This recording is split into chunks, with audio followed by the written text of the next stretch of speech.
had to go through to come out of it. Yeah, for sure. And whatnot. But before that though, just kind of want to catch up though, see how you're doing. Last time we talked, we were talking about I think one of the big things was ADHD, right? Yeah, big proponent of that. Funny thing, my brother actually, I don't know if I told you this last night, but my brother actually suffers from ADHD as well. I think so. So I bought him a cold plunge with a ice chiller machine that goes with it. Because he said he notices that whenever he takes like cold showers, it's he feels a lot better. He's able to focus a lot more. But the moment like that, it only lasts for like maybe an hour, 2 hours at most for that focus energy to stay there. So he always has to redo it. But half the time he doesn't because he doesn't want to take another cold shower for that matter.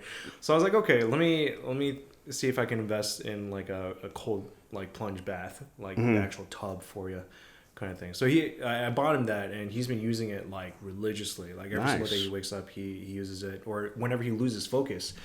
And I think he notices it pretty quickly. Like he's going into what do you call it? Like just rapid thoughts, like just firing. It's like, okay, this tells me I need to just go back and take the cold plunge again. Yeah. That's It's pretty awesome. I liked it when you said it's both a curse and it's a great tool at the same time, because you come up with a lot of these great ideas.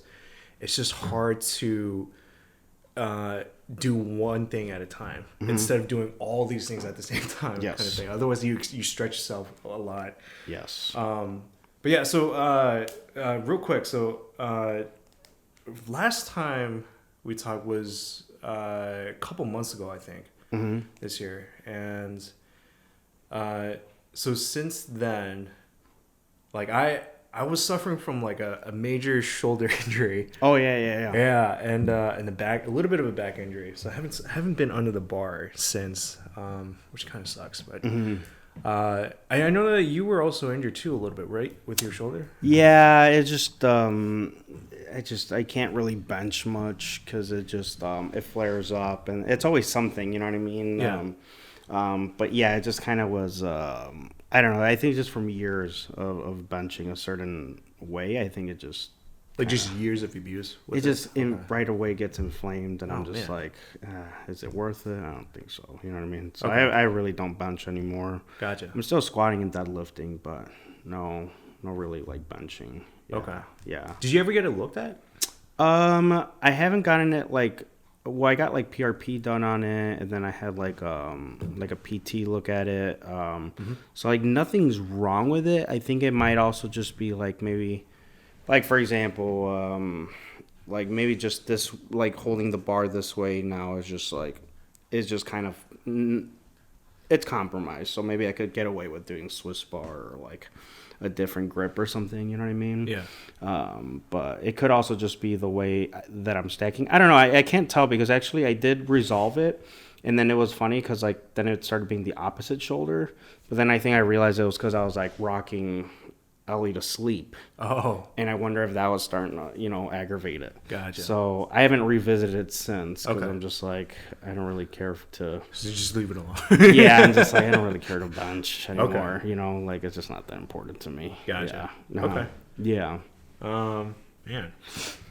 So let's dive into your gym. Last time we were talking, you were mentioning how successful the I think it was a female event. I forgot the name of it. Heartbreakers. Heartbreakers, yeah. Mm-hmm. And how that went, and then you had these stacks back-to-back events, one after the other, which I thought was interesting because I was thinking about how much planning took for Heartbreakers, and then I think for you everything just kind of clicked because it literally was almost back-to-back events. Yeah, that was Heartbreakers. Then we had like my other meet in March, and then we had the primetime meet in March as well. Yeah. And then we had a strongman show in April, and then we had a boxing show in May, and then another powerlifting meet in May. Okay. So I literally did like February, March, April, May, like 6 events in 5 months. Yeah, 6 major events. That's crazy. Yeah. Jeez. Yeah. Do you do anything for the like fall and winter time, or do you just rest? So right now the next one that I have, the big one that I have coming is Power Surge.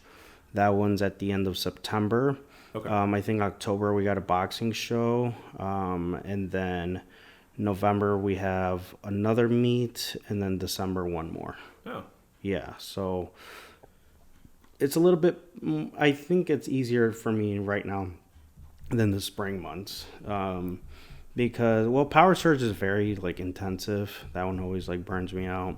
But let's see here, the boxing show, like I have people, the boxing coach, so he helps. November I have a co-meet director, and then December is pretty straightforward. It's a local meet, so it's not like I'm not doing like a ton of like marketing in the lead up to it, versus Power Surge, like it takes more time because I'm marketing it and consistently promoting it and pushing it out. Yeah. Gotcha. Okay. Yeah. Man. So, yeah. So walk me through, I want to know what your schedule's like when you're planning all those events after Heartbreakers. Because it sounds like you're trying to balance between work and life, but I'd imagine it's pretty stressful to begin with. Yeah. But yeah, so how did the planning phase of these things happen, and why did you want these events in the first place? And just kind of dive into the whole logistics of these things.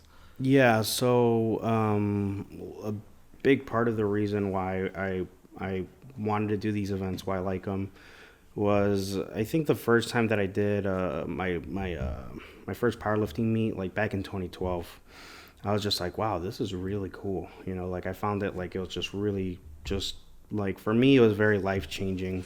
And so immediately, I was going to school for like sport and recreation management. Part of that is events.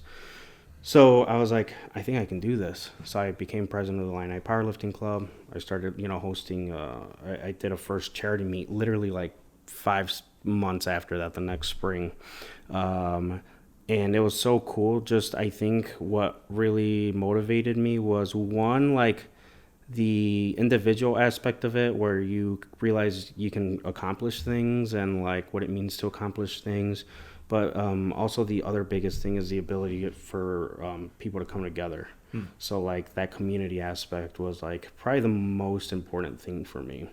And so that's what's really always motivated me with the events, is like being able to create a space for our community to thrive, for people to have something to look forward to celebrate each other, to have fun, so that's really the biggest motivation. And then obviously now at the place where I am in my career, I guess, so to speak, it's good that I can put that together with like the way that I run my business and stuff, you know what I mean? So I can essentially do what I love, and make a living from it. So do you ever get like worn out doing what you love? Do you ever feel like, so you're in an interesting position where you are doing something that you're extremely passionate about. It seems like because of that, you just have endless fuel and motivation. Is that right? No. Okay. I do get burnt out. Okay. And actually, are we already doing? Yeah. Okay, cool. All right. I wasn't sure if we started. Well, we're good. So, do I have endless fuel? No.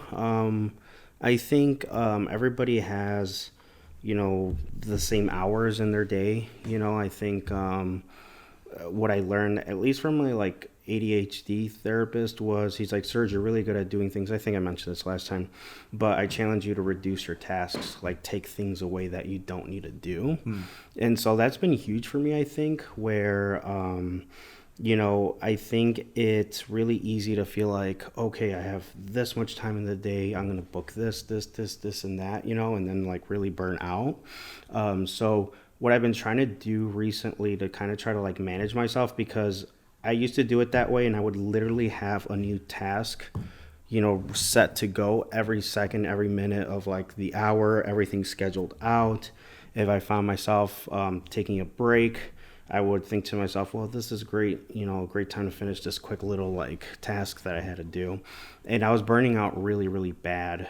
So now what I do is I kind of set like a structure to my routine where I'm like, okay, I worry about things in doses. I don't know. So maybe like, I know that 12 weeks out, I need to do like these things, by like 10 weeks out, I should probably look into this. By 8 weeks out, I'm recruiting my staff. By 6 weeks out, got to make sure I order medals and all these things. So I put it into like steps where I'm like, I'm not going to worry about that until I get to it. Because otherwise it feels very overwhelming, especially with the ADHD.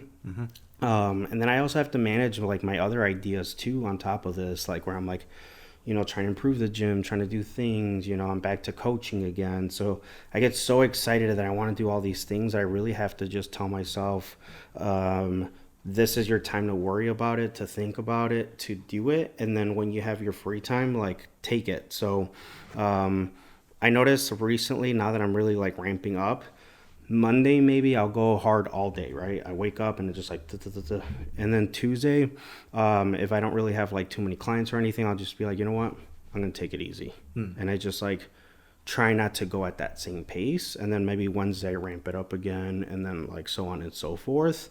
So I kind of make my own schedule, like kind of where it does this instead of just this and then being like, oh, I'll rest at the end. Because that actually is just kind of like, I think, reinforcing like a burnout cycle. You don't really quite recover the same once you're already driving your car with, with zero fuel. You know what I mean? And like you just like messed up the engine kind of thing, So you mentioned how like it's like, worry about this for this time period, and then when this day comes, worry about this certain thing. So are you scheduling things out or compartmentalizing based on time? Is that what it is? Yes. And so like I kind of have like almost like you would a training cycle. I have like a macro cycle of like, okay, like, big things that I have to accomplish in a certain like maybe a month. And then I'll have it broken down to like, within a week, things that I want to accomplish. Or that I need to do, and then within a day. So then like it's all kind of like, it feeds into each other. And sometimes too, like what I've done recently, I used to do this. I always work off to-do lists. I've done that since college. But what I've done recently is say I write Monday, I'm going to do this, and that. And then like something just takes me forever, because sometimes like my brain just struggles to work sometimes. Like something that might take another person an hour takes me like could take me twice as long. It could just like, it's just difficult sometimes. So instead of stressing myself out and being like, wow, I fucked up, I didn't get these things that I said I would do today, I'll just kind of, I have like almost like I put them by priority, and the ones that are like lowest priority that could be really done tomorrow or even the next day, I'll just kind of push it on, which feels like procrastination, but it's not, because all I'm saying is, hey, I got these things done. That's success. Give yourself grace. You need a break, and then you can still do those tomorrow because it's not urgent. So it's really hard to reward yourself or give you that credit that you accomplished a task. Is that? It used to be that way. Okay. It used to be like I could work all day and be like, well, because I didn't finish this and that, like I actually was not successful today. Man, my brother actually struggles with that a lot. He says he doesn't feel accomplished, or it's very hard for him to feel accomplished. And he's one of those where it's like, if it's not done, I'm going to spend all night just trying to get it done. Yes, kind of thing. So like sometimes I tell him, I think you have to consider the smaller victories. instead of the big one. The small steps, it's like they have to count for something.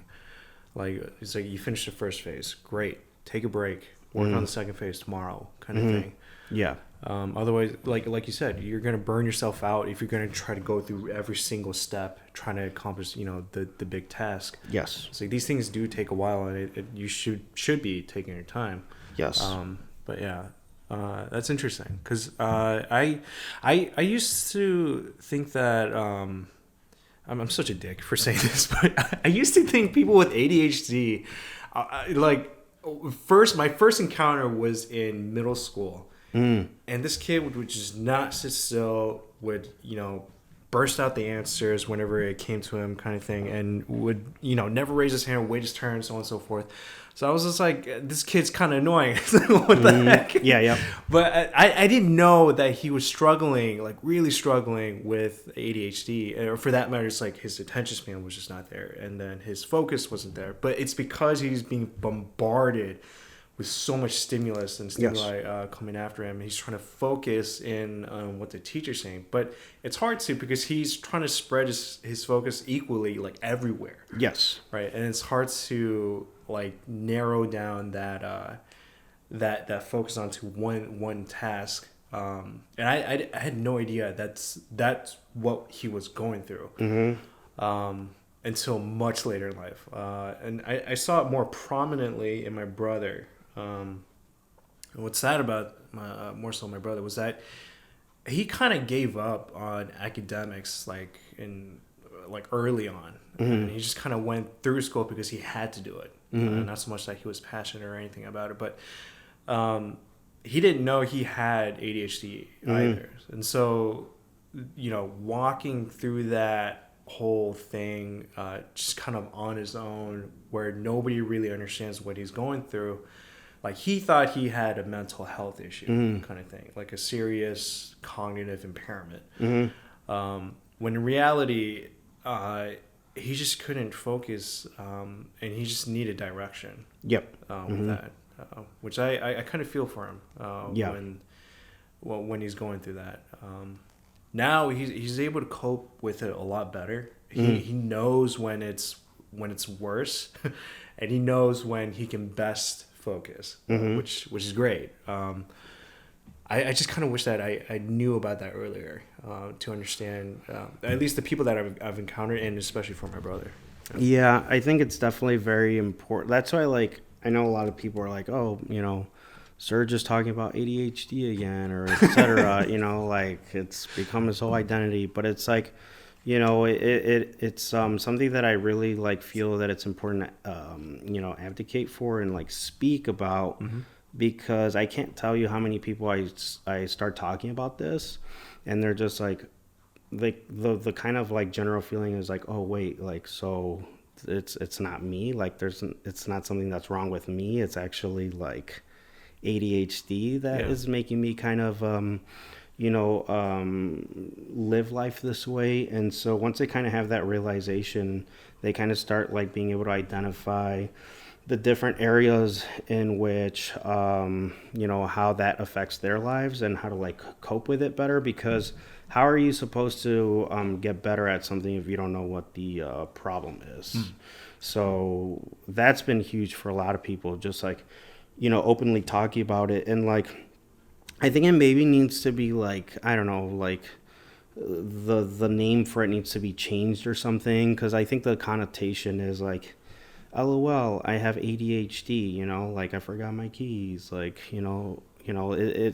almost has become very trivial, very I don't know, just kind of just a very lighthearted kind of word, when it's really, I used to, before I knew it was ADHD, I would tell my wife, I'd be I don't know what to call it, I don't know if it's type A or whatever, but I would tell her, I feel neurotic is a word that I would use, and she's don't use that word, it makes you sound crazy. But I'm I don't know how else to explain it, but my brain literally fires a different way. It just doesn't now I know it's being neurodivergent, so we think differently, we do things differently. And if you don't know this about yourself and you're trying to fit into a neurotypical box, it's like, well, yeah, I can see why people are, not successful or get upset with themselves or feel like, like it's like, oh, like, what am I doing wrong? And it's like,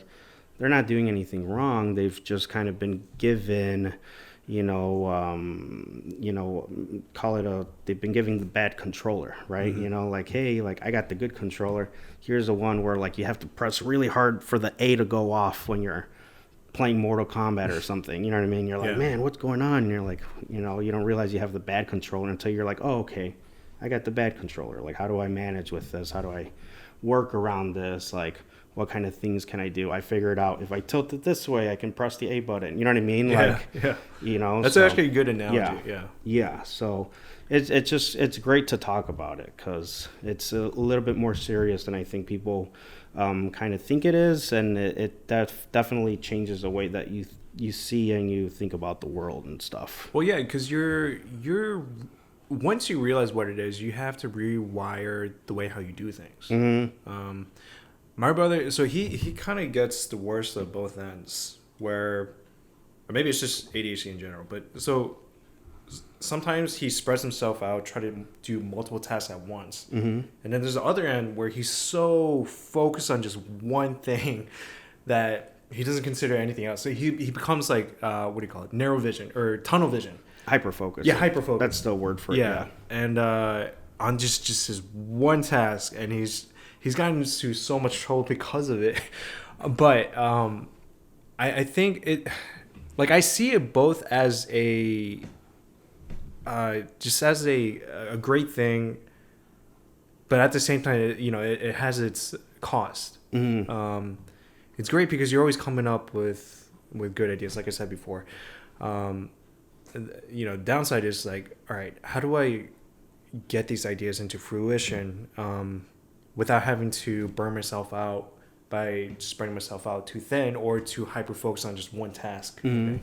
So trying to delegate or in yourself is like, how do I spread my time wisely so that these tasks can be done in a wise manner or in a logical manner kind of thing. I think the hard part about it too is that, like, so people think like ADHD is like, I can't pay attention, like, you know what I mean? But it's really more of a sense of like, we can only specifically pay attention to one thing at a time. Mm-hmm. Like, if I were to like literally kind of hold these two things and somebody were to like say something else, it'd be like, okay, I need to put this down in order for me to like actually like focus be able on to, what he's saying. Yes. And so part of the issue with that though is that like the things that interest us are very dopamine dependent. Mm-hmm. So if it makes us feel good in that moment, like it gives us a sense of success, it gives us a feeling of like, I did good, like this is exciting, this is stimulating, this is like motivating and fun, like we'll 100% like want to do that over the thing that like doesn't really grasp our attention the same way. And so that I think is part of the hard part, is because like, yeah, ideally, like, we would schedule it this way and it's like, I'm going to do this, I'm going to do that. So that's another variable that I take into account, is I have my structure with my to-do list, but then based off like, I think what like I feel motivated to do in the moment, sometimes I'll let that take priority, like, but I just have to like manage it because I can't go into hyper focus either. Because then all of a sudden I'll be like, oh, I did that one thing that really should have been like an hour task, and I just spent like all day on it because it was giving me a dopamine rush and I got really excited about it. And then now I'm just like burnt out and tired, and I'm like, crap, I still have these 5 other things to do, you know? So it's managing that, and I think managing the burnout cycle too. So because when you burn out, your dopamine really just like drops out. Like it just really, I feel like it's harder to kind of get it back to like its regular levels. Mm-hmm. So if you reach that stage, like just anything and everything seems really hard to do. So by giving yourself like rest periods and like prioritizing, like kind of breaking things apart, kind of just like giving yourself time to like refuel, so to speak, sleep, eating, water, exercise, just general rest. You allow yourself, I think, better flexibility with how to be able to manage your attention too. Yeah. I noticed this about myself when it comes to the phone. Mm-hmm. I am doom scrolling like no other. Mm-hmm. And it's like I didn't know this until the sun went down for that matter. But it's, you're once these developers figured out how to capture attention to the max amount, and I mean that's pretty much their job. Mm-hmm. Just tap into psychology and figure out how to keep people on their platform for as long as possible. Mm-hmm. This didn't occur to me until I was sitting on the bathroom and I'm just like scrolling, and then my legs started going numb. But even then, I didn't think it was a problem, right? So then, I used to ignore it. I was like, it's whatever. Just spend some time on it. What was like 10 minutes then became 20 minutes, then became 30, 40, 50, 60. And then later down the road, you give it a couple months, and now you're spending 2 hours just on the phone, just staring into a screen, and you're not really taking in any information. It's just more like you just like looking at things that seem funny or interesting or whatever it is. It's that short dopamine rush. Yes. It's quick, and then the next short is you get another one, or next reel, or whatever it is. As you're scrolling, it's just shooting so much dopamine at you. Yeah, and and then I wonder, it's like if I'm struggling with this, I can only imagine how many kids are struggling with this. It's like sometimes I wonder if they even have a chance, Right. To even get out of this addiction. I agree. And so it's really interesting because this really ties in super well with our consumer culture, right? And so you're right, these developers have figured out a way to make this addicting where number one, it's endless. No longer is it you get to the end, okay, I got to refresh, back then you'd get bored after refreshing a few times, you get off, now it's literally endless. And they've also found a way to kind of make it feel like we're going to feed you the little the little nuggets that you're looking for, not in a row, but spread out. So if we know you really like that one funny cat video, we're going to put it, now maybe every 5 or 6 videos. So you're kind of continuing to scroll further, getting that dopamine, being like, okay, when's the next one? And now you've scrolled through another 3, 4, 5 videos before you find the one that you want to. I didn't even think of that. Yes, they do that on purpose. So it's really alarming because I think I don't know, it's funny too because I think back, very in a nostalgic way to my childhood and all these things like Pokemon, or even yesterday I was watching somebody posted a reel about hey, do you remember these? They were creepy crawlers. It was a 90s thing. Everybody wanted these. I wanted them. I remember the commercial in my head. I can hear it. And I look back at it with very fond memories. You know what I mean? But I think now to the kid that is growing up right now, back then you could watch a show and when the commercials were going on. That was our break, our mental break. That was our break. Yeah. You kind of knew this is a commercial, even though honestly, most kids still don't get that it's until they grow up old enough and they're like, this is a commercial. And you could even argue that the shows themselves were commercials because, for example, I think He-Man in the 80s, that was a perfect commercial, right? Because now the kids want to buy the toys because they're like, wow, I love that show. You know what I mean? So it was really easy to identify when it kind of started and stopped.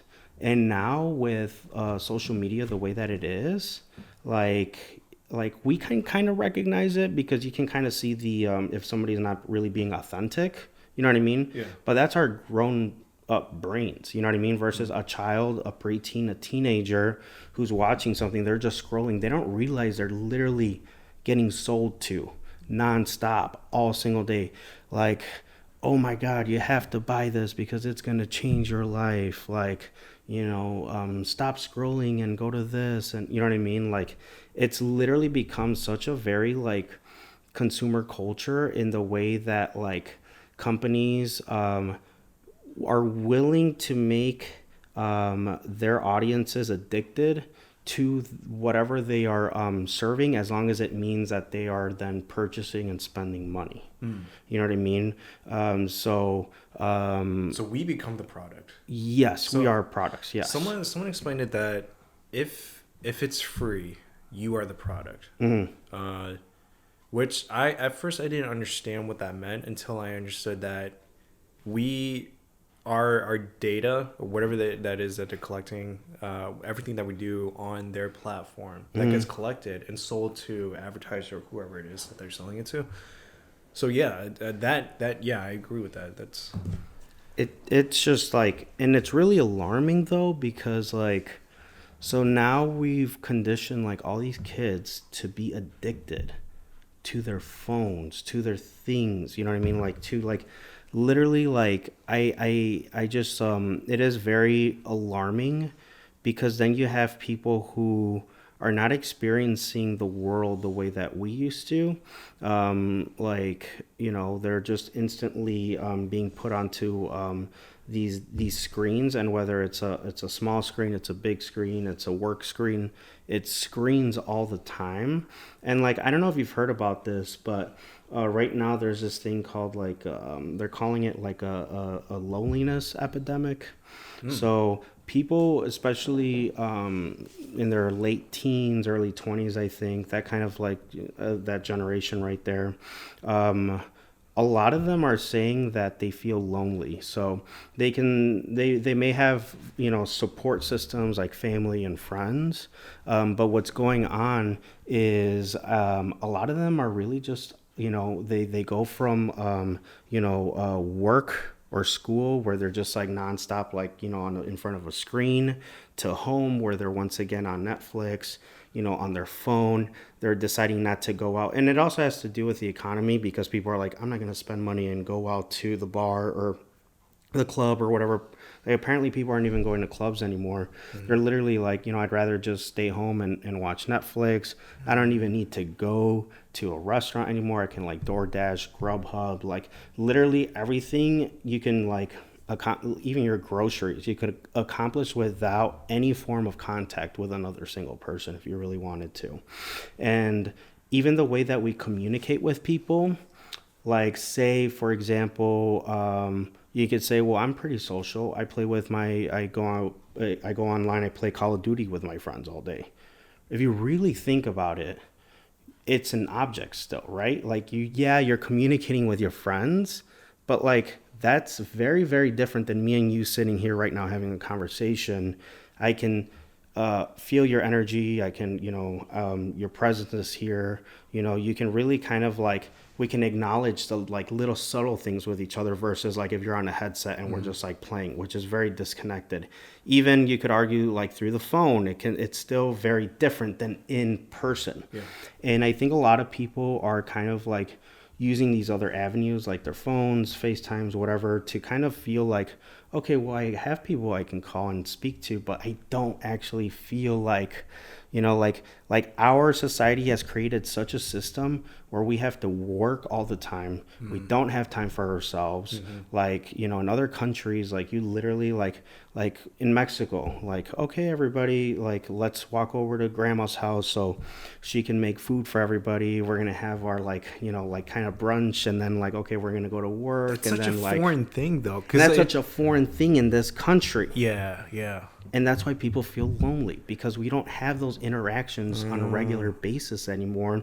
And more people are kind of like ridding themselves, or not, there's less third spaces available. Yeah. So a third space being like, like for a lot of people, they're like, well, okay, I see what you're saying, but where do I go? Do I go to the bar? Do I go to the, club? Like, where do I meet other people and hang out with other people?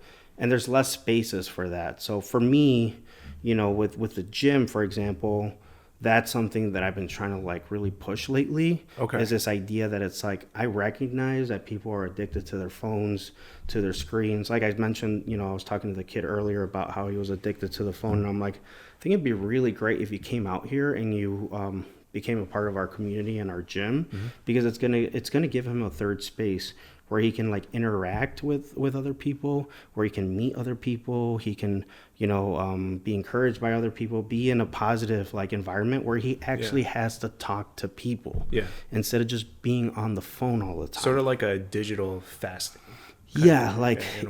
Almost like it's just offering a place where people can like be somewhere else. And the nice thing about the gym is, and sorry if I'm going on a rant. No, this is perfect. The nice thing about a gym is that it's also physical, right? Yeah. So like you also like get to be healthy, you get a dopamine rush, it's really healthy for you. But there's also other third spaces, right? Like libraries, coffee shops, chess clubs, book clubs, like places where you can like, just go out and hang out and meet with people and talk to people and have something to look forward to and socialize, Yeah. And that's not happening anymore. So I think it's hard for anyone to make new friends now. Yes. Especially now, because they weren't ever taught that. Maybe they were at a very young age, like in primary school or primary education, but as they go up into adulthood and they're on their own now, it's like they completely lost that skill. And like going up to someone, greeting and just saying, "Hi, my name is David. What's your name?" That is just like anxiety level to the max for some people, right?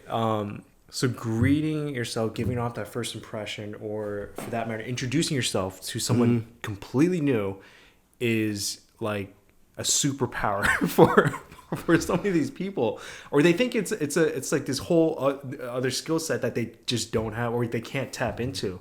And I think you're right about how, in other countries like Mexico, where you spend the time with your family, walk to your grandma's house together, go to your friend's house, hang out, play together, have that social human interaction. Whereas here, it's more like, if I see you online, that's my interaction with you. Yes. Kind of thing. Yes. And also too, like, for example, like, so I love like these conversations and talking and being here with you and like in person, right? But we live in a society too where like, unfortunately, it was kind of like, okay, well, when are you available? And then you're booking things out, like, right? Like 2, 3, 4, 6 months or 6 months ahead, whatever, just to like talk to a person, you know what I mean?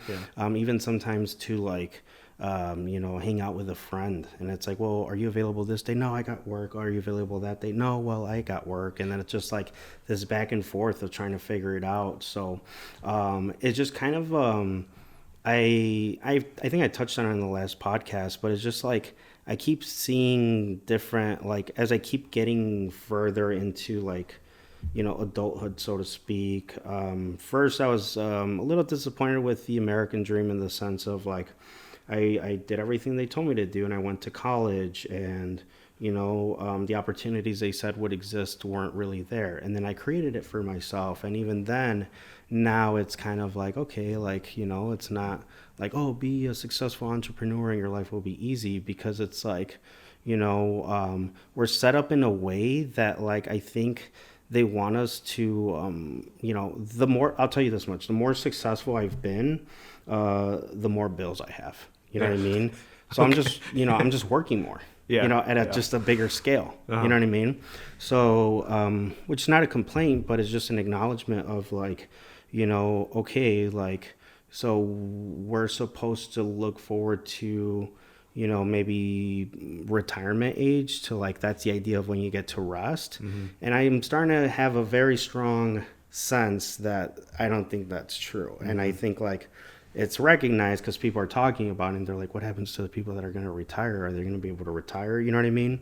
And I just like, I look at other countries that are like, like in Europe too, or in Spain, and they're just like, they're living their life. Like, they're actually enjoying their life. They're just like, like I said, engaging with family, with friends, doing activities, going to the beach, like just doing things that like are actual, like what we're supposed to do, as human beings.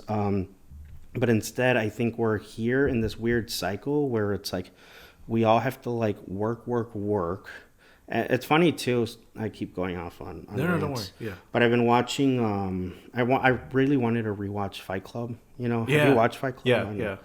But one of the things is he said, we buy things.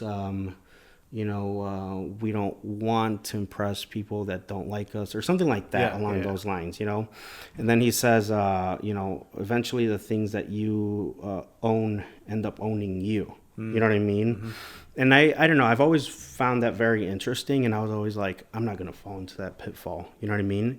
But it's like it's almost like we're kind of like led through this path because it's like I got student loans which they told me to take, you know what I mean? Like now I have a mortgage, which is like, that's the pinnacle of the American dream, right? But like, you know what I mean? So it's just, but now I have to work more to make sure that like you pay the bills. That I pay the bills. So now you're obligated. Yeah. You know what I'm saying? Yeah. So like it's just like I didn't want these things to own me. So you know what I mean? The more things you buy or purchase, the more obligated you have to work, so you become more restrained, really. You become more less free in a sense, because now I have a daughter too, and I'm like, well, I want to make sure she has a good life and a good experience, and has what she needs, you know what I mean? I want to be able to support my wife, and luckily we're very minimalist people. Like honestly, the nicest thing that I own is probably the truck.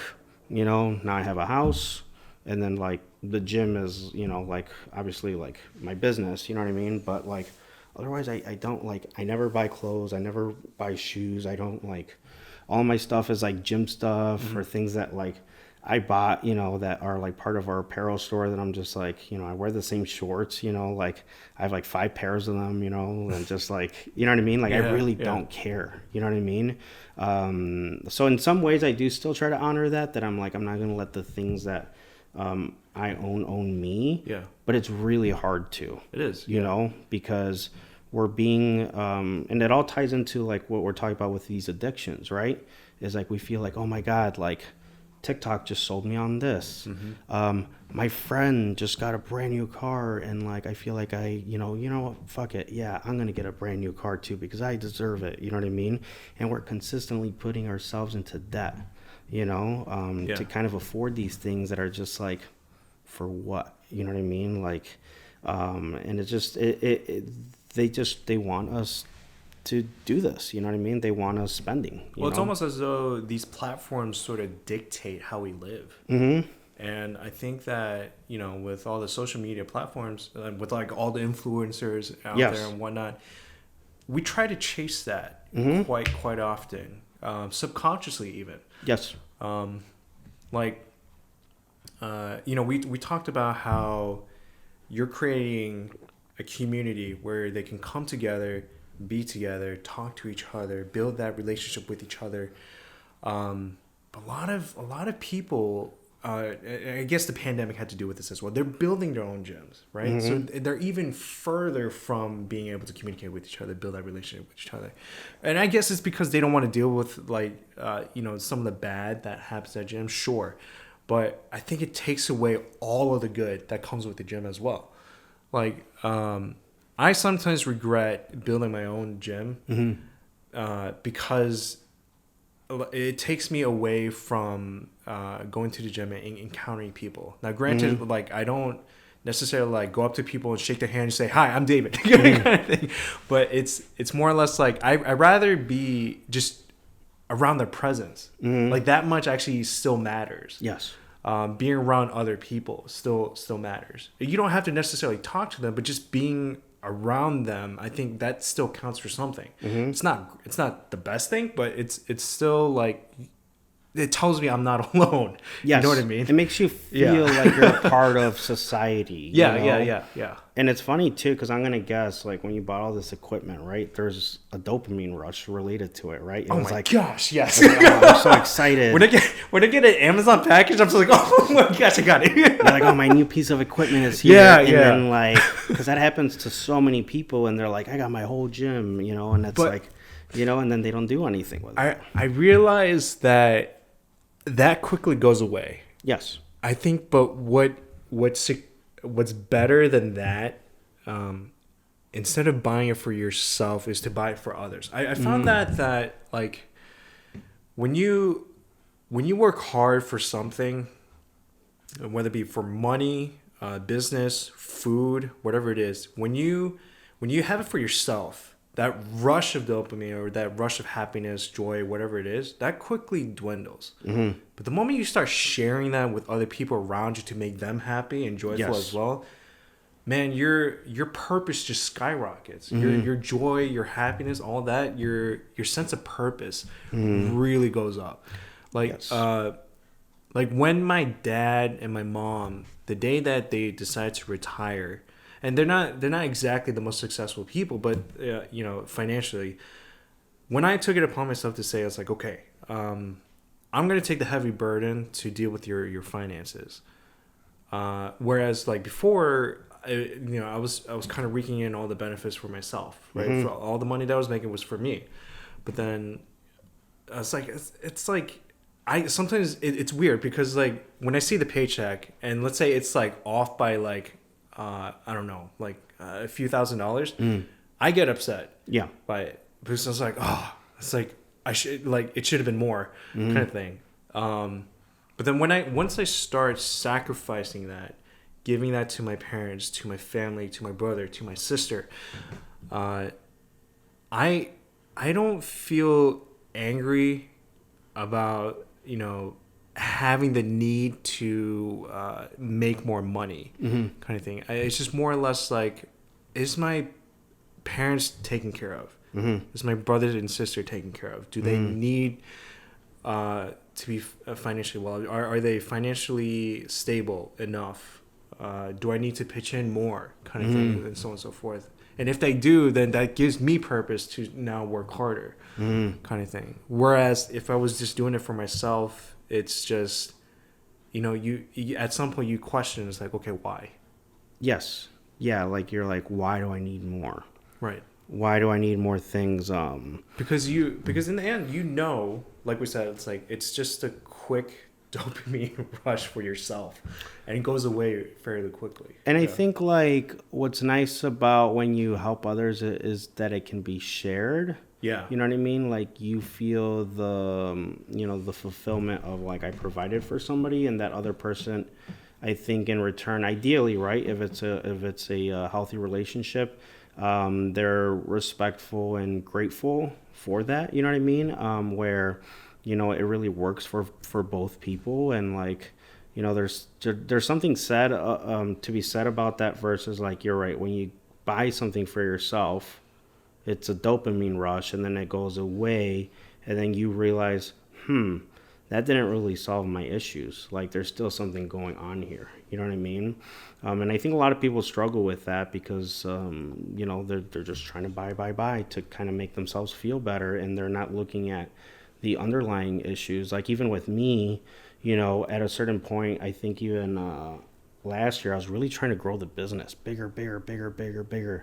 And then I watched this gym owner recently talk about like, owning a gym should really mean that like, or any business really, is that you have more time for your family, for your personal stuff. Like, if you're just finding yourself trying to build a bigger business for the sake of having a bigger business, you kind of have to start asking yourself, why am I doing this? And his thoughts were, is it because, I grew up broke and like I never want to experience that again? Is it because, I was bullied growing up and people told me I couldn't do things and I want to prove everybody wrong? So I'm trying to like get that, that rush of like, wow, I built something bigger and proved everybody wrong. You know what I mean? And that was really like, that really kind of opened my eyes to a lot of things where I'm just like, is the answer always more? You know what I mean? Do we need more?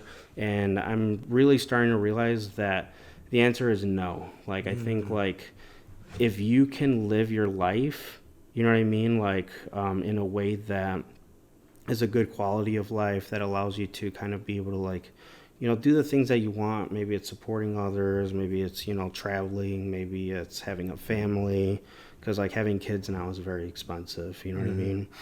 Whatever it may be, as long as I think that quality of life is there, then I think that's probably the most important thing over just kind of buying things. You know, you know, especially for yourself. It's just really not gonna. At a certain point, it just doesn't do much. And, like, you know, when you die, I mean, what are you gonna do with all those things? Right. You know what I mean? Like, like, nobody dies on their deathbed and says, "Man, I wish I would have bought, like, more stuff." It's always the lost experiences. Right. Right. Yeah. You know, I wish I would have done this. I wish I would have, like, spent more time with my family, like all of those things. And that's what I'm trying to, like, kind of get towards. I've been doing a dramatically better job as a business owner, you know, being able to do that. But it's difficult because we are not set up to think that way. We're set up to think we have to spend. You mentioned a really good point. How experiences are more valuable than just products or items. I think that's so true because, you know, when I look at my early 20s, it was just filled with just events. And then now when I look at the age that I'm at now and all the years that has gone by, I'm just like, all they did was just work. It's like, it felt like it just went by too quickly. So I think the hardest part for a lot of up and coming generation, including myself, is that it's hard to initiate the experience, especially if it's something new. Yeah. Like, I was always hesitant about joining a jiu-jitsu class until someone gave me the push to go, just try it. Just sign up for a class, sign up for a day. If you don't like it, you don't have to go anymore, but just try it at least. Right? That initiation is always the hardest part. Trying a new experience, filling your life with new experience. Not always new, but it just filling it up with, you know, life events. Yes. Instead of just focusing on working all the time, you know, or on your phone all the time, or just like streaming on these shows all the time. Yes. I talk with a lot of new parents and parents who have already kids that are grown, and I ask them, it's like, you know, it's same across the board. They always say, it's like, where has the time gone, kind of thing. It feels like everything just fast forwards from. It's like, when I ask the parent, you know, is there something that you wish you could have spent more time on when you were raising your kids? And they said, it's like, honestly, I wish work was just out of the way. Yeah. But it's like, work is obligation, right? It's like you have to work to pay for your expenses, sure. But he said, I wish it wasn't such a priority. I wish my family was a higher priority. I wish I placed that higher and my job second. I wish I could have made all the memories, all the great memories, make that a priority than for making, like, try to get the next promotion, the next pay raise, kind of thing. So for you know, for these parents, they saw the regret in themselves for not creating the fulfilling experiences for their child. Yep. And now they're, you know, realizing that, they're now trying to revert back and try to do damage control, I guess is how I would put it. But I think that is a great warning for a lot of people who want to dive into parenting, or just new parents in general. And, you know, you want to do the best you can to fill great memories with your child, up until even past adulthood. You still want to make great memories. I think their best advice was, like, prioritizing your family is probably the best thing that you can do. Yeah. It is the hardest thing, to do, but with that harsh sacrifice comes all of these great, benefits that come out of it. Not for yourself, but for everybody around you. Yes. When your family's great, your business is great. When your family's great, your relationship with other people becomes that much more better. Yeah. Yes. And I wonder too, like, if we were to compare, America to other countries, like how similar that sentiment would be. You know what I mean? Like in terms of like people already kind of like, their children have already moved out, they're already adults. Like what is the comparison of the people that feel like, man, like I could have done better, I could have spent more time with them, because if we're to think, like in other places like Mexico and Europe, and they have more time to have like a better quality of life on a regular basis, it's like, do they even feel this way? Is that even a thought? Maybe they have other regrets, versus here in America, it's like, because we're working so much, we kind of have no choice. And it's really hard too, right? Because at a certain point, like you get so tired, right? You get so burnt out, and it's really easy to just come home and be like, oh, you know what? Like, I don't have energy to go play. Or like, you know what? I don't have energy to plan that birthday party. You know what I mean? Or to like make that trip to wherever, like that little small road trip. I'd rather just kind of sit on my couch and relax and, kind of just like whatever, you know what I mean? It gets really difficult, I think, in the way that the system is set up to kind of allow us to spend time with our families. I was very fortunate that I think, when Ellie was born, I basically took 2 years off coaching, and Jackie did as well. And so like I spent a lot of time with her. I was able to see her like grow up, like basically like I was there every single day. Yeah. And that was really, really, really cool. I think, obviously I look back now, like in terms of like, like finances, and I'm like, man, we could have made more money. Like we could have probably been in a better spot. I could have done this. I could have done that. But like, I know that right now that like in the, that's what's in front of me, right? That's the general feeling.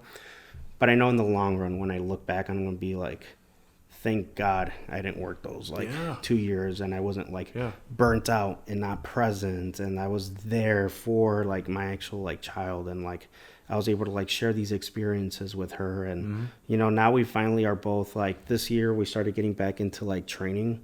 And so like we're now in a groove, and like, it feels really positive, instead of like, oh, I have to go to work, and I'm missing time with like my child. And now it feels like we're in a really nice like kind of like place in our lives where she can actually be a part of like the gym, and she's like doing things with us, and like she'll come in with us when we're training clients, and she'll be doing like squats with them and lunges with them, you know what I mean? So it's really, really cool. But I'm really glad that I did spend that time home with her, even if like financially it felt like, oh, we kind of lost some money there. But I was also having the realization too that I think we always think we could do better, and like it's always going to feel that way. It's always going to feel like, well, I could have done this, or we should be here, we should be here, we should be there. And I was kind of looking at it in terms of like how long I've had this feeling. And so I've been running this business now for, next year will be 10 years. You know what I mean? But I'm like, if 10 years in, I still feel like, well, I could be doing this, I could be doing that. I think that's just going to be a lifetime thing. You know what I mean? It's always going to be like the next thing. So the best that I can do is just enjoy the moment, obviously plan for the future, but I can't be stressing out about like, oh, well, it'd be nice if, one of the cars was paid off, or it'd be nice if, this and that, you know what I mean? It's just like, it is what it is, just like, I think it takes our focus away from the important things, like spending time with our family. And I think that's why a lot of people feel that way, is they're just thinking about all these things that we've been told is a successful life, you know what I mean? Like, and sometimes it's just like, we need to just enjoy the moments and not stress out about all the materialistic things. Why did our society come to a point where we prioritize our jobs more than our family? That's really interesting. I think it's I think it's been kind of like, and I've seen really interesting like YouTube videos and like essays, video essays where people really like talk about like kind of the lead up in the way that like industries are the way that they are and the way that they're set up and like and how we've kind of got into this point, you know what I mean? But I think a lot of it was this sense of like the American dream, right? Like if you you work your 9 to 5 and you put in extra hours and you're a really good employee and a really good worker, like it's going to work out for you, right? And it's like, that's really interesting though, because say everybody does exactly this. They're like A+ workers. Like how can everyone really benefit though? You know what I'm saying? Like there's only so much like that, like, there's a 1% for a reason. You know what I mean? Otherwise everybody would be part of that like top, range. You know what I mean? So like, obviously not everyone's going to be able to kind of reach the same level of an American dream, but then we're being told though, be an A+ worker and you'll reach that. You know what I mean? So we have that hope. We have that hope that we'll be able to get to that point eventually. And what's really interesting too is that I think, we've all thought this and we've gotten to the point where like it's really cool to see Gen Z and like these younger generations, they're kind of realizing like, why am I going to work 10 years at this company to hopefully become a manager or whatever, or get promoted, only for them to, oh, wait, that guy from that other company just quit their job and they just like put them in that place instead of like the person that's been here for 10 years. You know what I mean? Why am I going to like stay longer and work extra hours just for them to give me a $1, raise every like 3 years or something like that, So what a lot of Gen Z is doing is, and what's really cool is, have you heard of it's called a quiet quitting? Yes. Yes. So they're quiet quitting. They're basically just saying like, hey, this is my job. This is what you told me to do. That's the most that I'm doing. I'm not going to do anything more because why? It doesn't benefit them. A lot of them are actually like literally like quitting their jobs, finding another one that will pay them another like, $1, $2 more, and then they're going to that job and then they're doing a rinse and repeat, and they're literally making more money in the same time frame than somebody who stays at the same company for like 5-10 years. You know what I mean? So they're really learning that like, or like, why am I going to be a manager for $1 more when that just means you're basically giving me way more responsibilities that this job is not like worth it for, you know what I mean? So I think there's going to be a really cool dynamic where like people are kind of like, especially the younger generation is pushing back. And I think a lot of like the millennials were taught to like, just, hey, do what you're told, be a good worker by, our parents, that generation. And what's really cool is I think I'm seeing a lot of like that older generation being like, hey, you know what? I would have never done that, but good for you for like standing up for yourself and saying like, no, I'm not going to work on a Saturday and Sunday when you only pay me Monday through Friday. Is that a good thing or a bad thing? That's a good question. So it's a good thing. If you ask the entrepreneur, if you ask the, the person who, I don't know, owns a major company, they're going to say it's a bad thing. But I think it's a good thing because it really starts kind of taking that power away, I think, from the people that basically say, hey, you know what, you got to do this because I said so. And that's all you're getting like paid for. You know what I mean?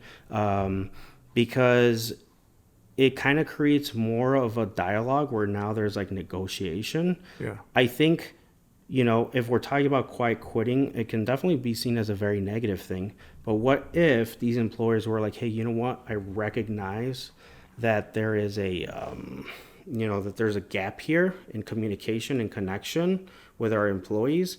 And I realize that, hey, you know what?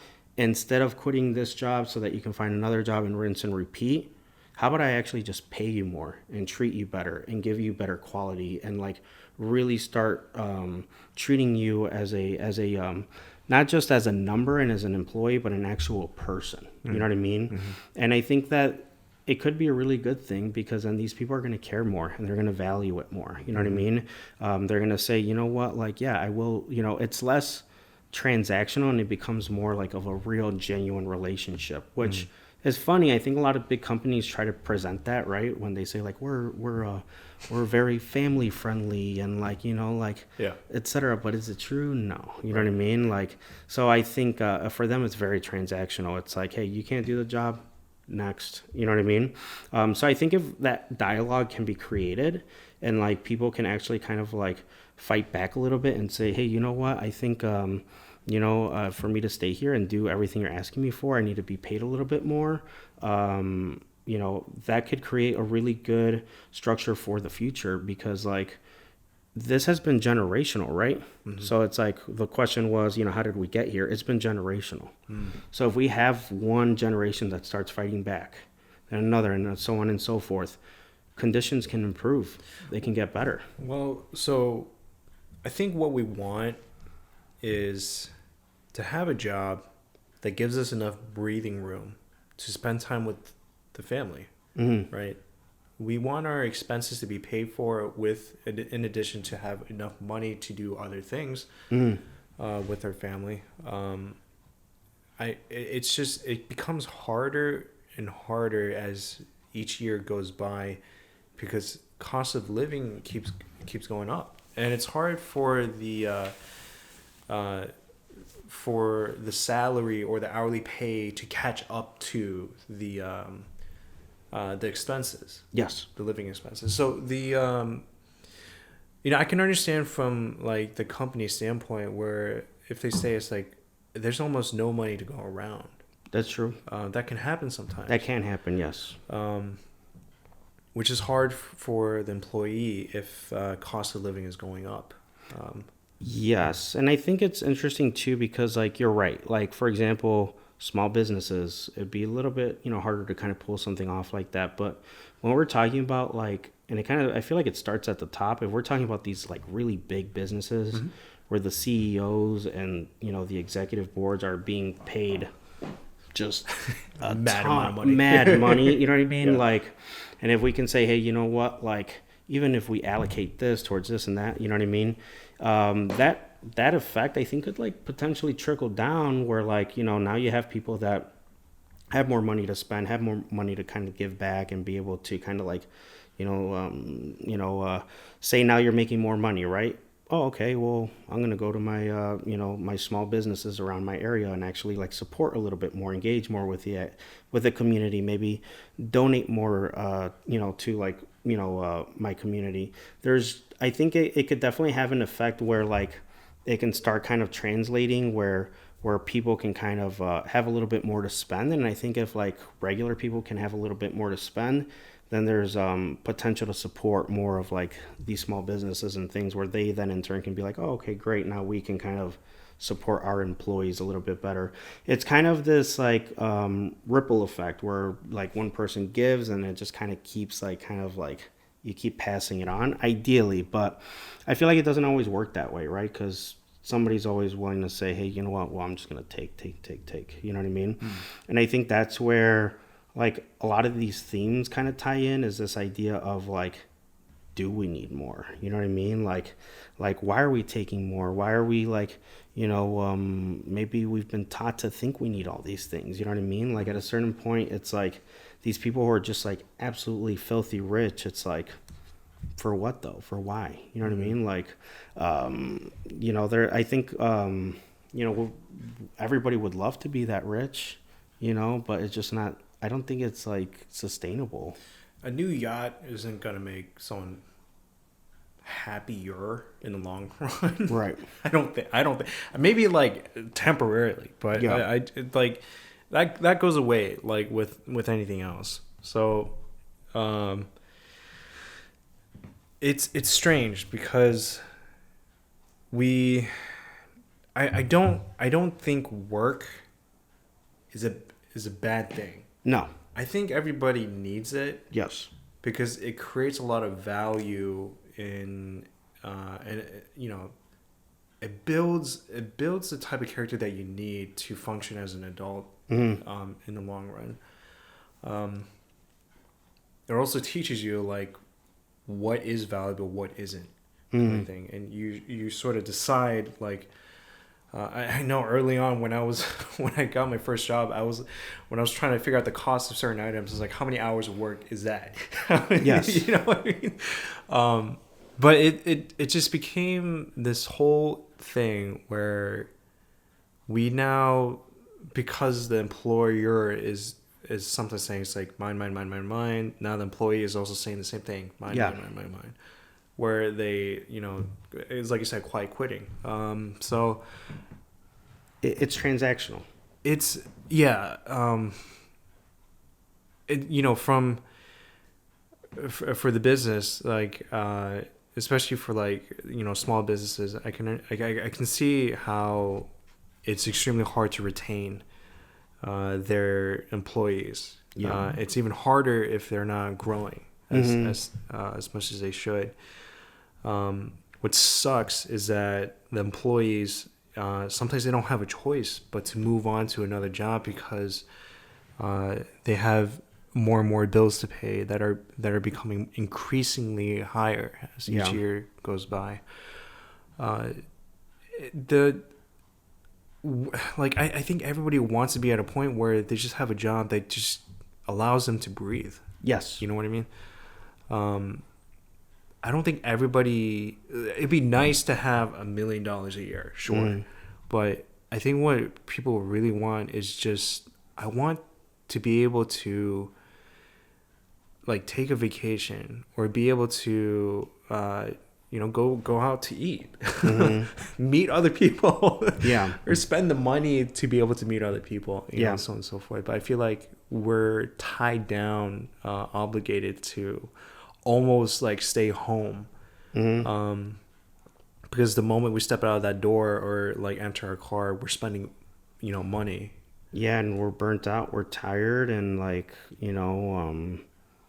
it's like I said, I think it's a lot because we're just people haven't set those boundaries. You know, to say, you know what, I respect myself enough to say, I can only work this much. I can only do this much. If I'm going to do that, you need to pay me this much. Because we're just like, we're not taking into, like, I as a business owner, I've kind of realized, like, okay, it's important for me to take, make sure that I have a quality of time with my family and with my personal stuff. And I think and I at least have the flexibility to do so, right? Like, that's why I've worked so hard to get to this point where I have the flexibility to do so. But I think it's even harder with a person that works 9 to 5. You know what I mean?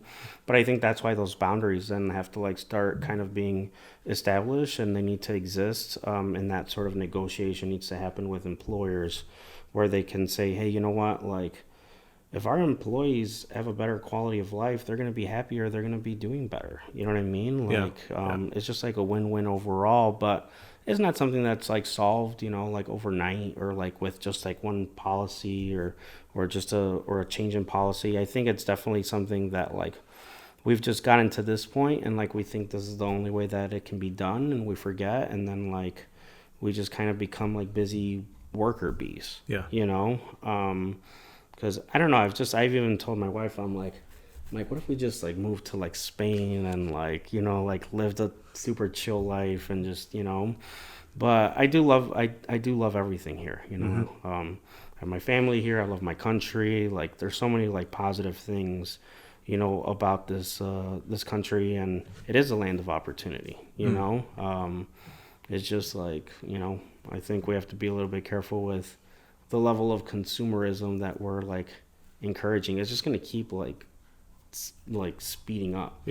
Like TikTok has really, really, really, really, really like pushed it to a like level that no one has ever seen before. It sort of changed the world in how we view things and how quickly it's changing the social agenda and political agenda of a lot of things, and we've never seen it to this scale before. So even our brains can't comprehend like what's true, what's not, and then on top of that, it's like what am I supposed to be? What am I supposed to be doing? Where am I supposed to be at in life? Kind of thing. Like people actually start to question that even as early as like teens. Because they compare themselves to all these other people and whatnot. But it's I think that term financial freedom, people want it so bad that they're willing to sacrifice just about anything just to get there. Mm-hmm. Understandably, because if you've lived in a life where you're just obligated to work, yeah, it makes sense that you would want that. The really bad part is that these platforms allow these influencers to feed on that desire, and they profit off of it. Yeah, kind of thing, and like being like a financial guru and so on and so forth. But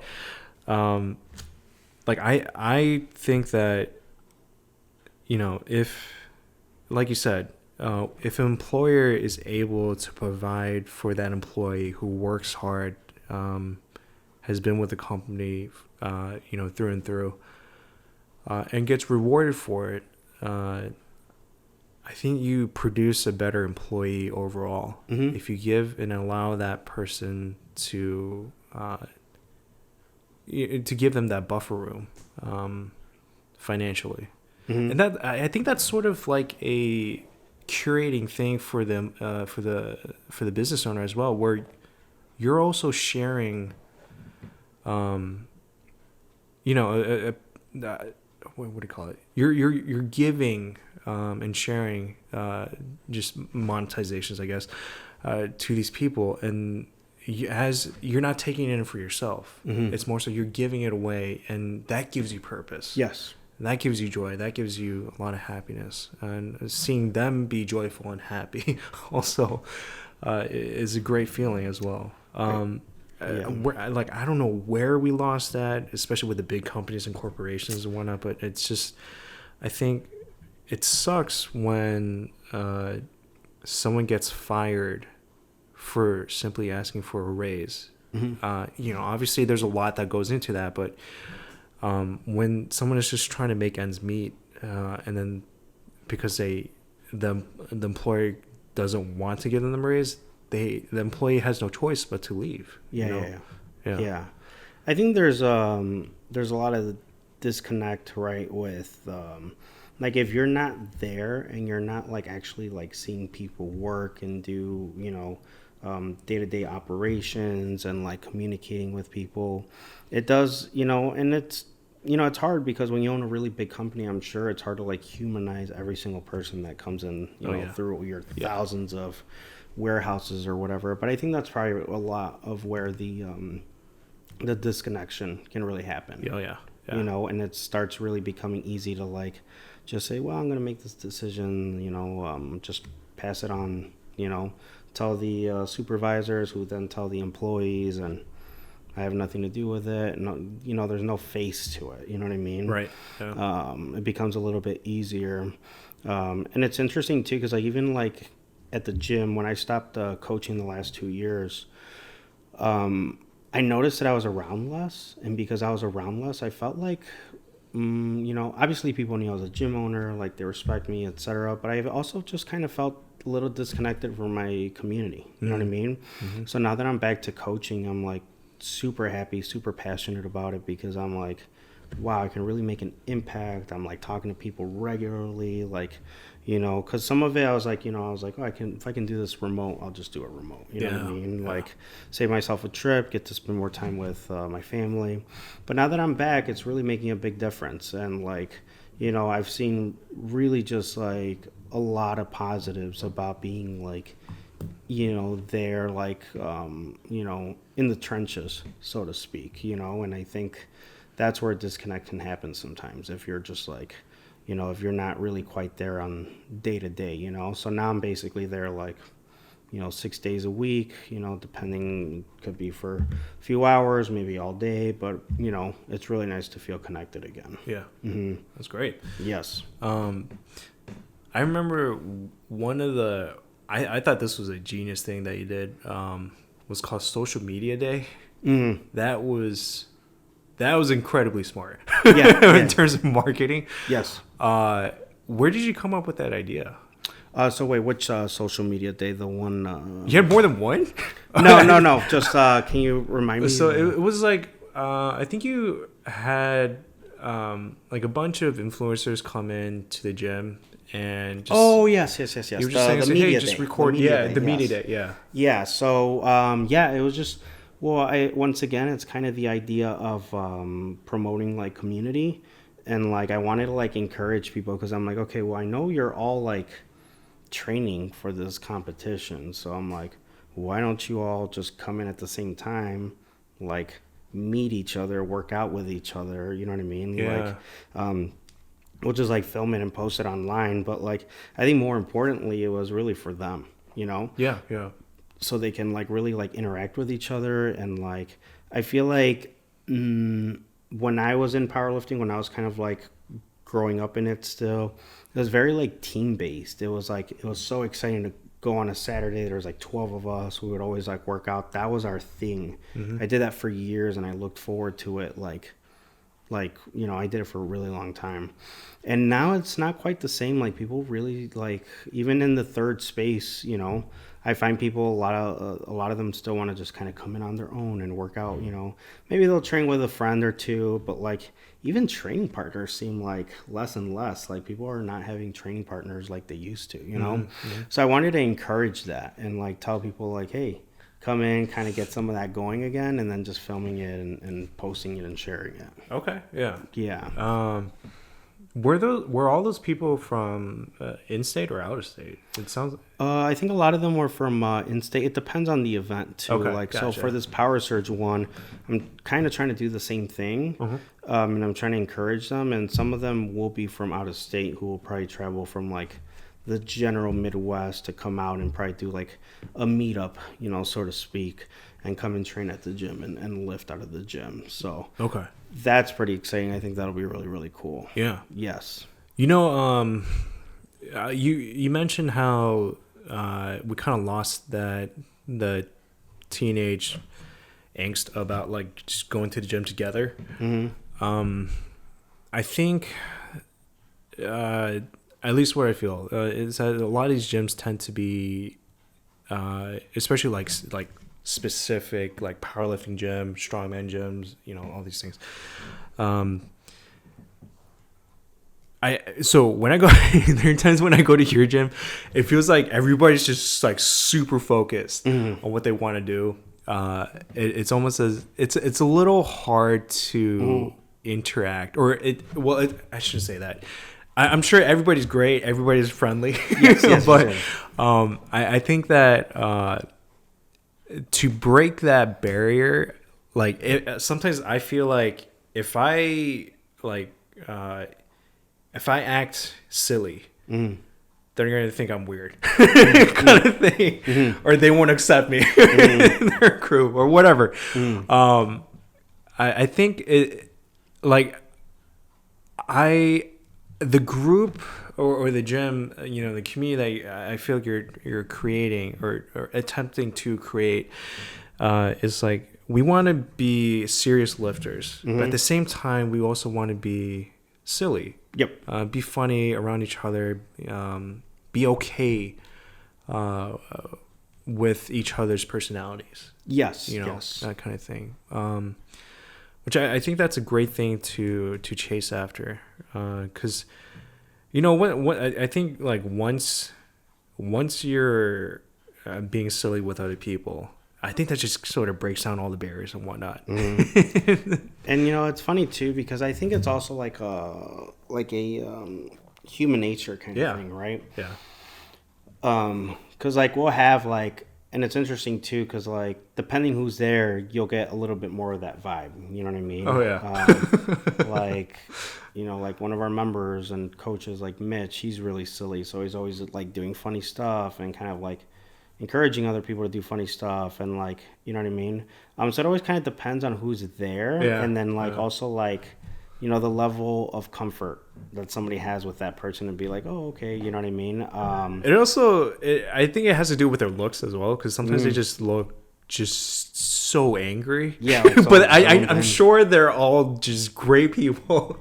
Like even some of the people that I sometimes encounter, they're like their face just like it's like they've been to war. Yes. Came back But when you talk to them, they're really nice people. Yeah, and that's why I always tell people, I'm like, go up to, talk to people, just like, ask for a spot, ask for this, ask for that, and like people will absolutely help you. Yeah. I think a lot of the times where like the socialization happens too is like all the little in-betweens, like when people are warming up, when they're wrapped up, when they're doing their accessories. But I think you will find though that when someone's like in meet prep or training or they're hitting like a main set, that's when you'll find them the most focused. Yeah.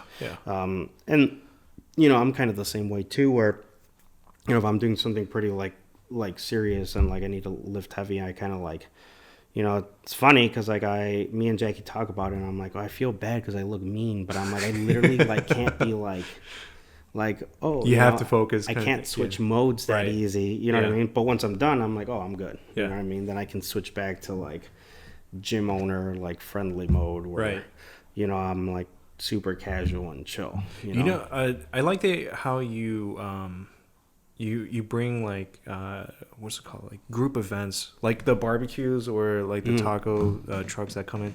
Those are all great. I think when you offer those events, like people can actually now they're almost kind of like forced to talk to each other in a way. Yes.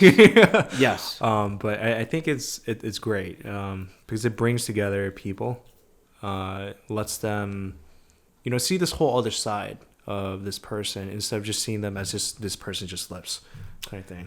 Yeah, and I've been trying to do more of that, and that's like my ADHD thing, right? Is like I want to do more, you know what I mean? Like, and I'm like, I have all these ideas. Like, recently one of them has been like, oh, I want to do like a little book club, you know what I mean? Like, because I was like, I kind of want to read Fight Club again, like, and kind of just with people here that I like already know and trust, and like just have a discussion. Like, what do you guys think about this? You know what I mean? Like, what are your thoughts on this? What are your thoughts on that? Like, what do you think he meant by this? You know what I mean? Like, so we thought of I had that idea. Then like my wife's been saying, I really want to get back more into running, and one of the other coaches getting into running. So we're like, what if we start a running club here? You know what I mean? And just like a few of us just kind of run around, Carroll Stream or around the building. But I've even for the longest, I just like haven't done it. Is like I literally have this giant projector screen thing, and I have a projector. I'm like, why don't I just set up like Mario Kart or Mario Party and just come out here, sit down, play and see who wants to jump in. You know what I mean? Yeah. Like little things like that too. For me, it's just time. You know what I mean? Like I think to do all these things, like, because like I said, I have a Parks and Rec background. So when I moved to Bartlett, and I was looking at all their park district stuff, and I was like, man, this is so cool. It's so exciting. They have so many programs, so many things that they offer. And I'm like, man, I wish I could do all that, but I'm like a one-man team. You know what I mean? Like, and I'm sure a lot of this doesn't have to be serious, but like it's just time consuming, and it can already be a lot to kind of organize and coordinate some of these things sometimes, but I've been trying to focus on building community in different ways. Like we started actually kind of adding group classes, so Smart. yes, where like people are like, just like they can have something to look forward to and work out with the same group of people and kind of just like do that. You know what I mean? So I grew up with a lot of that, and, I think it'd be really cool to like offer that again. So we've, I think we ran it, this is our fourth, yesterday was our fourth group class. So it's been doing great, and then we're going to keep running it through and hopefully add more classes, but just little things like that where people can be a part of like this third space without necessarily feeling like I have to be a power lifter, I have to be a strongman, I have to be a boxer, but it really just is like, like I just had a woman join. She was in her 60s. She was like, I saw your website. I really resonated with your story. Like, I want to get into like strength training. And like, she literally drives an hour 3 times a week to come out now. Wow. Because she loves it so much. And I'm like, these are the kind of people that I want here at my gym. Okay.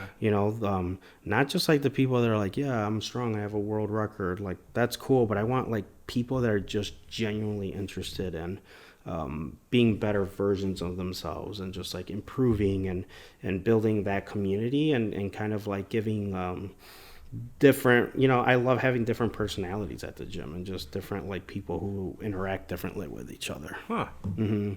That's really cool. So that was really cool. And like to the point of me like returning and feeling more connected, me training my clients too and bringing in more faces through the doors that are like would have maybe otherwise never stuck around because they're like, well, I don't know what to do here by myself.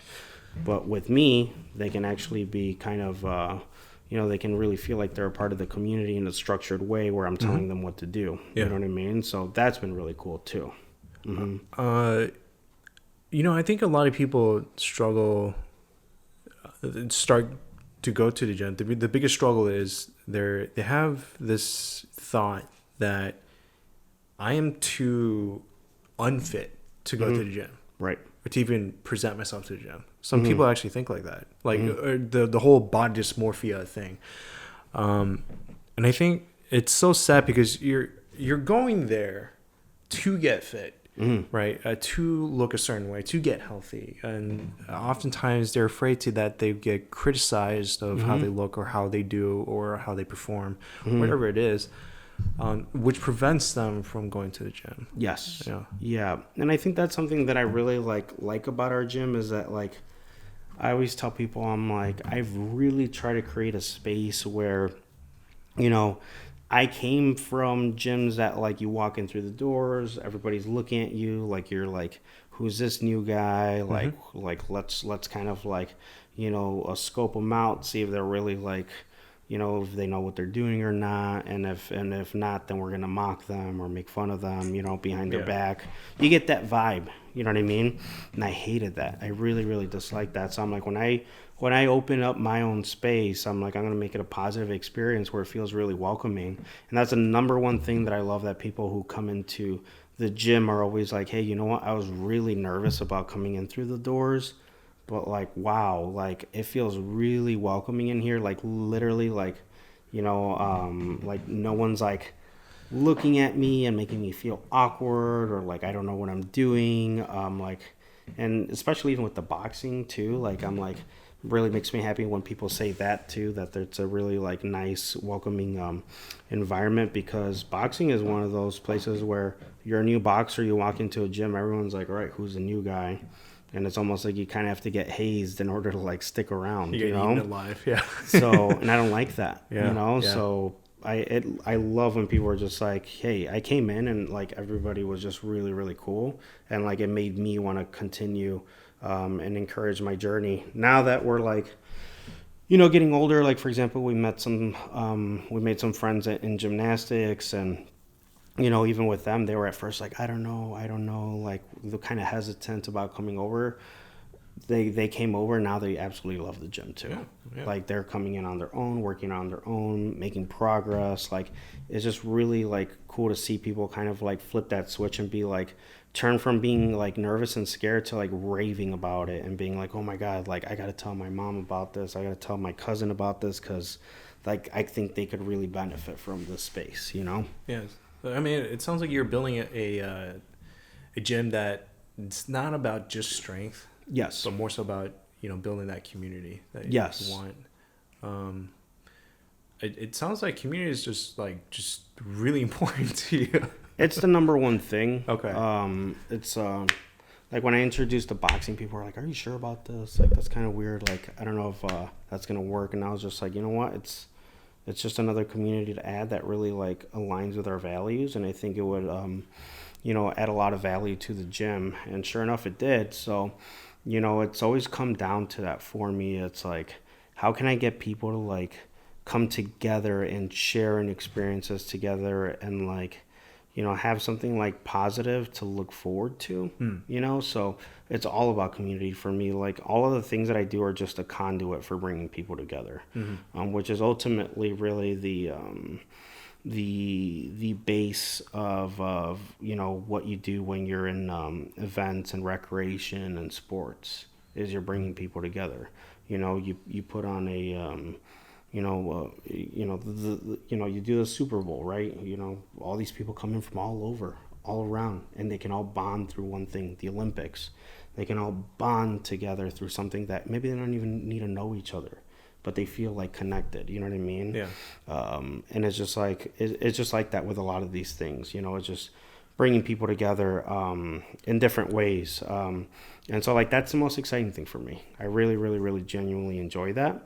And like, I don't know, I just want to keep being able to like do that and offer that in different ways. But like, it just, even when I go to places, I'm always thinking to myself, I'm like, look at how cool this is, you know, like say in terms of recreation, right? So it's a triangle: recreation, tourism, and sport. Say you go to Disneyland, like everyone's bonded by the same experience too. They're so excited to be there at Disney. You know what I mean? Like it's just like you have a community of people. You can go online and find people that are like obsessed with Disney that you can talk to. You know what I mean? Like there's a community for everything. You know what I mean? So that's super cool for me. It's just being able to have a little pocket of that, so to speak. You ever thought about like creating a team or powerlifting team in a competition where it's based off of the team in total points rather than just an individual? Do they do that, or I don't know if they do that. Okay. I have experimented with the thought. It's just sometimes hard because like there's not always a lot of like teams per se, like you know. But I do kind of want to promote it and do it. I know with the USAPL they actually do pretty good. Like there's like, you know, like colleges will kind of have their teams, or like I was gonna say, why not just do it at just at your gym with the people that you have, and maybe test it out. Just like, hey, if you guys have like a group of friends that want to team up together and create your own team and just compete on this one day together. I don't know, but I have thought about that too, because I've thought about the value that adds for the crowd and the entertainment, because like you could literally have like flags, and I saw it at one USAPL meet that we did, like where like some like DePaul had their little flag, and it was like, you know, DePaul powerlifting or whatever, you know what I mean? And I was like, that's pretty cool. And then they were all like sitting there. Yeah. You know what I mean? And it was like, if I could see that all around the gym where it's like, each member has their own flag. You know what I mean? That'd be pretty cool.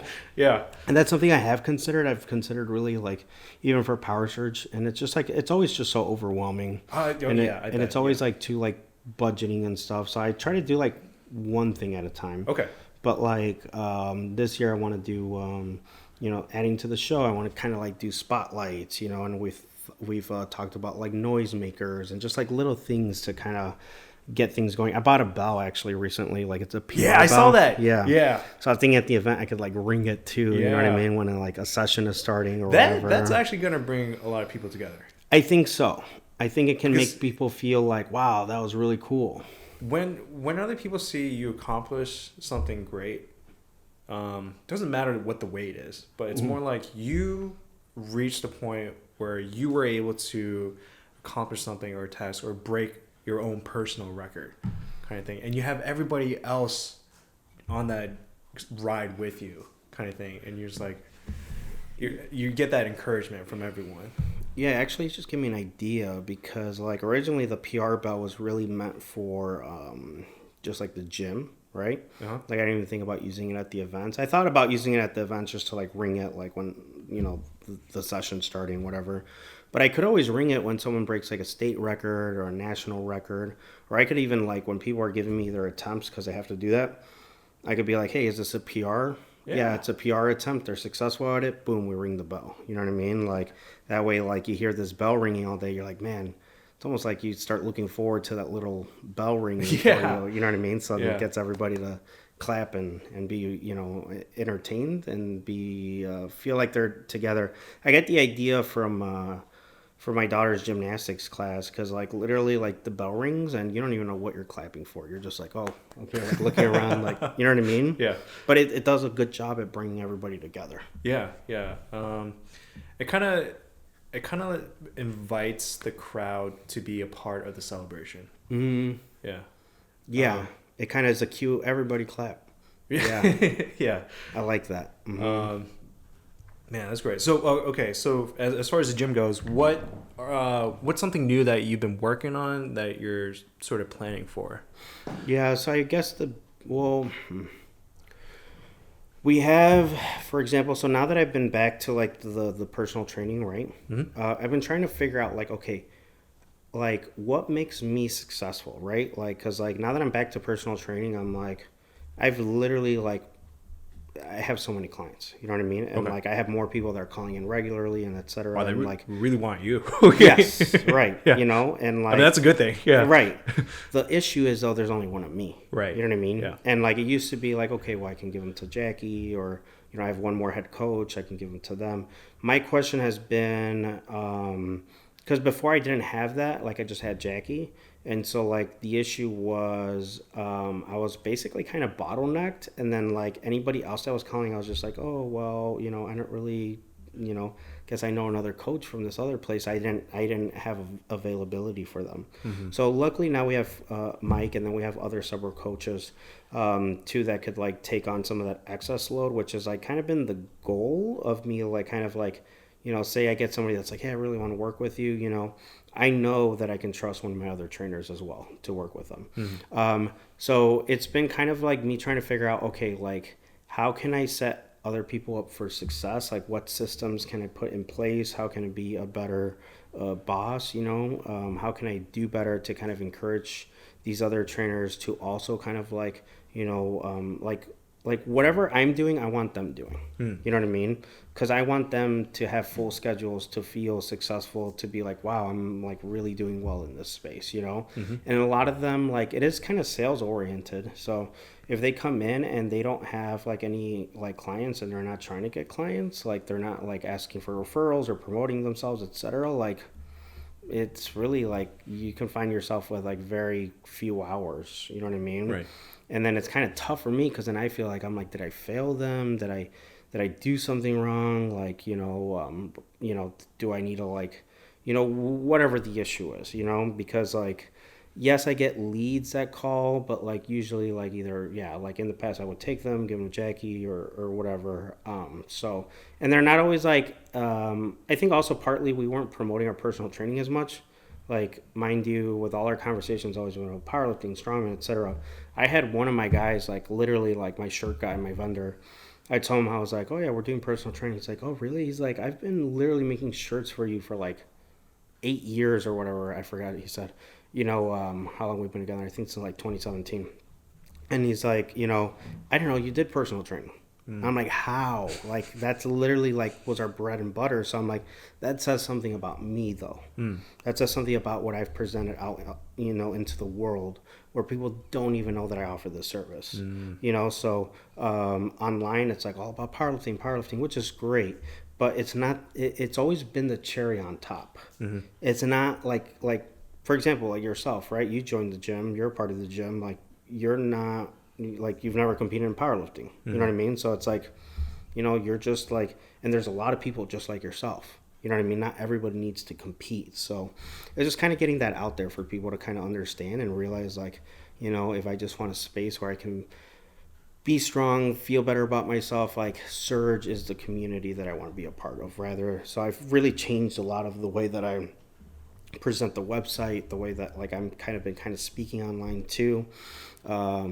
It's just more towards like, you know, like, hey, like it's not, you don't just have to be a power lifter. It's just, this is really wide encompassing. It could be for a lot of people. Yeah. Yeah. So that's one big thing that I've been kind of working on and setting up those structures for it, so that like when New Year's comes around next year, I can be like, all right, great. I know, you know, boom, here's this person. And doing it in a way too where like, you know, we also like, because right now a lot of my trainers are independent contractors. So setting it up in a way where like it's a win-win for both of us. Because I think some of the ways that I've been doing things lately, just, you know, I've been kind of like, hey, here are the keys to the gym. And it's like, you know, if they don't do well, then it's just kind of that's that. You know what I mean? So maybe setting up, you know, having them shadow me, having probation periods, you know, telling them, you know, kind of setting expectations off the get-go instead of just being like, you know, hey, you can run your business out of here however you wish, as long as like, you know, you respect like the facility, and, you know, I've already vouched for you, I've seen you train, but like, you know, you run your own hours and your own schedule, you know? So that's been a big thing for me recently. It's just like, and you know, it's funny too, because it's almost been like, next year will be 10 years. So in my head, I'm just like, how is it taking me so long to really like, because that's a big revenue point for a lot of gyms. That's actually probably the main one. I'm like, how did it take me so long to kind of get to that point? But I'm like, I've seen a lot of success in a lot of areas, and I have to give myself grace because you can't be successful in every single area all the time. You know what I mean? Right. Like, so I saw success in other areas. Other ones were kind of just plateaued. Now that those other ones are successful, I can just let them be and focus on the ones that are plateaued and make them successful. I can't do it all at once. Well, it takes a while because you're seeing what works and what doesn't. Yeah. Yeah. Mm-hmm. Yes. Yeah. So it's that's the biggest thing is and I'm really excited about that because so far it's been working better. For a while, so it was all about personal training, the way I promoted myself, and that's all I got calls for. You know what I mean? Mm-hmm. The memberships were kind of just, like I said, the cherry on top.